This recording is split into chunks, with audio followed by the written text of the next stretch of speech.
தமிழகத்தில் 6 மாதங்களுக்கு முன்பு அறிமுகம் செய்யப்பட்ட அம்மா உப்பு விற்பனை மூலம் இதுவரை சுமார் 15 லட்சம் ரூபாய் லாபம் கிடைத்துள்ளதாக தெரிவிக்கப்பட்டுள்ளது.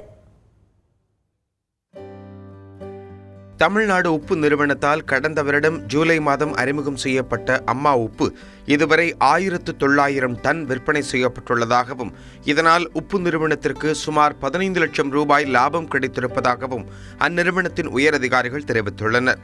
ஆனால் தொடர்ந்து கூடுதல் லாபம் கிடைக்க வேண்டுமானால் விற்பனை கமிஷன் தொகையை அதிகரிக்க வேண்டும் என்று விற்பனையாளர்கள் கோரிக்கை விடுத்துள்ளனர்.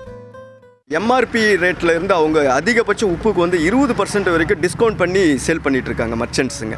இப்போ நம்மளது வந்து 10 ரூபா எம்ஆர்பின்னும் போது அவங்க 9 ரூபாய்க்கு தான் தருவாங்க. நம்மளே வந்து 7.50 8 ரூபான்னு போடும்போது அவங்களால வந்து அதை ரீச் பண்ணிக்க முடியல. அதனால் மார்ஜின் ரொம்ப குறைவுன்னு ஃபீல் பண்ணுறாங்க.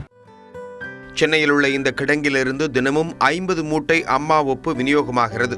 குறைந்த விலையில் அம்மா உப்பு கிடைப்பதால் தனியார் உப்பு உற்பத்தியாளர்கள் முன்கூட்டியே கையிருப்புகளை கடைகளில் இறக்கி விடுவதாக விற்பனையாளர்கள் கூறுகின்றனர்.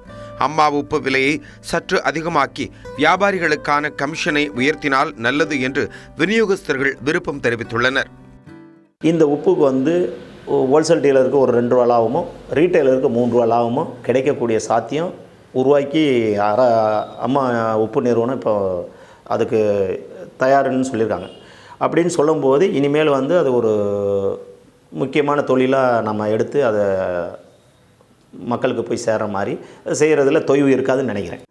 அரசு மக்களுக்கான அத்தியாவசிய பொருட்களை விற்பனை செய்யும் போது வியாபார ரீதியாக நஷ்டத்தை எதிர்கொள்வது வாடிக்கை. ஆனால் மானியம் இல்லாமல் மார்க்கெட்டிங் மூலமாகவே 6 மாதங்களில் சுமார் 15 லட்சம் ரூபாய் லாபம் ஈட்டியுள்ளது தமிழ்நாடு உப்பு நிறுவனம். இது எதிர்காலத்திலும் தொடர வேண்டும் என்பதே நுகர்வோரின் எதிர்பார்ப்பாகும்.